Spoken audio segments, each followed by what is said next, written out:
Neighbor calls cops on teen mowing lawns. Ends up losing his house. The sun was high in the sky, casting long shadows over a quiet suburban street. A rhythmic hum of a lawnmower echoed in the air, accompanied by the soft rustle of freshly cut grass. 15-year-old Jamal, a lanky teenager with a baseball cap perched backward on his head, pushed his mower across yet another lawn. Sweat trickled down his brow, but his grin was wide. This was his 5th lawn of the day, and he was only halfway through his summer route. Jamal wasn't just mowing lawns for pocket money. He was saving up for a laptop to help with his schoolwork, and maybe even launch a small business someday. His mother, a nurse who worked long hours, always told him hard work pays off, and Jamal believed it. But before we dive into what happens next, I'd love to know, where are you tuning in from today? Drop a comment below. But not everyone appreciated his work ethic.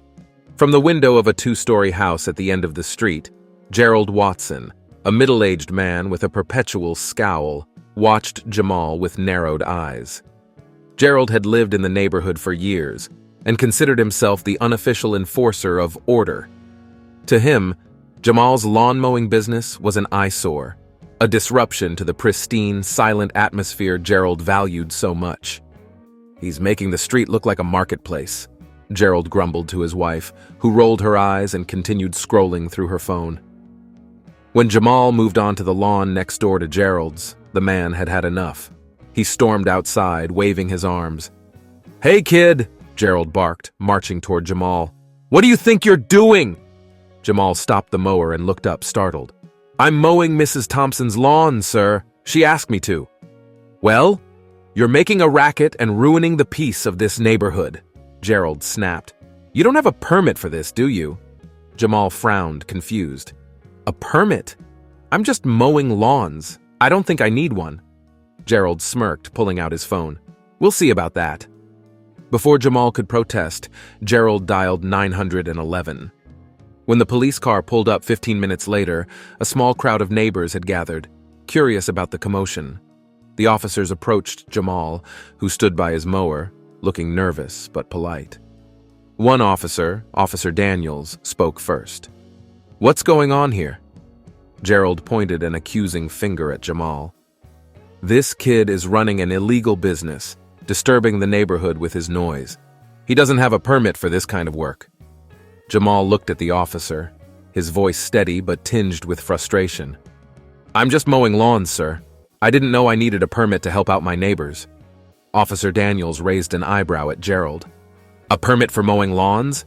That's not exactly a high-priority offense." Gerald crossed his arms, his face reddening. "It's the principal. He's turning this neighborhood into a circus." As Officer Daniels spoke with Jamal, the neighbors began to murmur among themselves. Mrs. Thompson, whose lawn Jamal was currently working on, stepped forward. "This young man has been helping me and many others on this street," she said firmly. "He's polite, hardworking, and doing honest work. Gerald, you're making a big deal out of nothing." Another neighbor chimed in. "Yeah, Gerald, why don't you mind your own business for once?" The tide of the crowd quickly turned against Gerald, who stood fuming as more neighbors voiced their support for Jamal. Then, as the officers prepared to leave, a man in a suit approached the scene. It was Mr. Ramirez, a real estate lawyer who lived down the street. He had overheard the commotion and decided to investigate. "Jamal, is everything okay here?" Mr. Ramirez asked. "Yes, sir," Jamal replied, though his voice wavered slightly. Mr. Ramirez turned to Gerald. "You called the cops on a teenager for mowing lawns? Gerald, this isn't just petty, it's harassment." Gerald scoffed. "Harassment? Give me a break." But Mr. Ramirez wasn't done. "You might want to think twice before trying to intimidate someone over trivial matters. You see, Gerald, there's a little thing called civil harassment laws. And considering your history of complaints against other neighbors, I wouldn't be surprised if this turned into a legal issue." At this, Gerald's face paled. "What are you talking about?" "I'm talking about the HOA complaints I've been helping file against you for violating community rules," Mr. Ramirez said smoothly. "Like the time you built that illegal shed in your backyard or the unpaid HOA dues you've been ignoring." The crowd gasped, and Gerald's wife, who had been silently watching, looked mortified. Mr. Ramirez smiled at Jamal. "Keep up the good work, young man. We'll make sure you're not bothered again." Over the next few weeks, Gerald found himself at the center of multiple HOA hearings. With mounting fines and legal pressure, he was eventually forced to sell his house and move.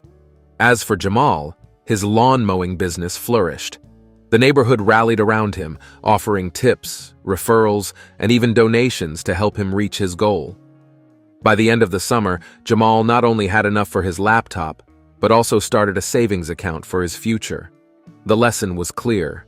Hard work and kindness can thrive even in the face of prejudice, and those who seek to tear others down often find themselves hoisted by their own petard. And Jamal? He never let anyone dim his spirit. After Gerald left the neighborhood, a noticeable calm settled over the street. Neighbors who had once been wary of standing up to him now felt liberated. They began organizing block parties and communal events, something Gerald had previously shut down with his endless complaints. And at the heart of this newfound sense of community was Jamal, the teenager who had unknowingly become the spark that brought them all together. Jamal's business continued to grow beyond anything he had imagined. The story of his encounter with Gerald had spread not just within the neighborhood but to the surrounding areas as well. Many people were inspired by his resilience and work ethic, and soon, Jamal found himself flooded with requests to mow lawns from all over town. His summer goal of buying a laptop now seemed almost quaint compared to the opportunities coming his way. One Saturday morning, as Jamal was finishing up another lawn, a shiny black car pulled up to the curb. Out stepped a middle-aged man in a crisp suit carrying a briefcase. He approached Jamal with a smile. "Are you Jamal?" the man asked. "Yes, sir," Jamal replied, wiping sweat from his brow. "My name is Marcus Allen," the man said, extending his hand. "I'm a local entrepreneur, and I've heard about your lawn mowing business. I'm impressed by what you've built here, and I'd like to help you take it to the next level." Jamal blinked, unsure of what to say. "Take it to the next level? What do you mean?" "I mean expanding," Marcus said with a grin. "You've got a reputation now, Jamal. People trust you, and there's a demand for your services. I'd like to invest in your business, help you buy more equipment, hire a few friends to work with you, maybe even get a truck to cover more areas." Jamal's mouth fell open. "You want to invest in me?" "That's right," Marcus said. "I see potential in you, Jamal. You're not just mowing lawns, you're building something, and I want to be part of it." The two shook hands, and within weeks, Jamal's small operation had grown into a full-fledged business. With Marcus's guidance, he created a brand, Jamal's Green Touch, complete with a logo, website, and social media presence. He even started offering additional services like landscaping and seasonal yard cleanups. The neighborhood couldn't have been prouder. Mrs. Thompson became one of his biggest cheerleaders, telling everyone who would listen about the hard-working boy who had once mowed her lawn for just a few dollars. But Jamal didn't let the success go to his head. He still remembered where he came from and the struggles his family had faced. With his new earnings, he was able to help his mom with bills and even set aside money for his younger sister's college fund. One day, as Jamal was loading equipment into his new company truck, a familiar face appeared on the sidewalk. It was Gerald, looking disheveled and defeated. "Jamal," Gerald said quietly, his voice lacking its usual venom. Jamal straightened up, surprised to see him. "Mr. Watson," Gerald looked down at his worn shoes.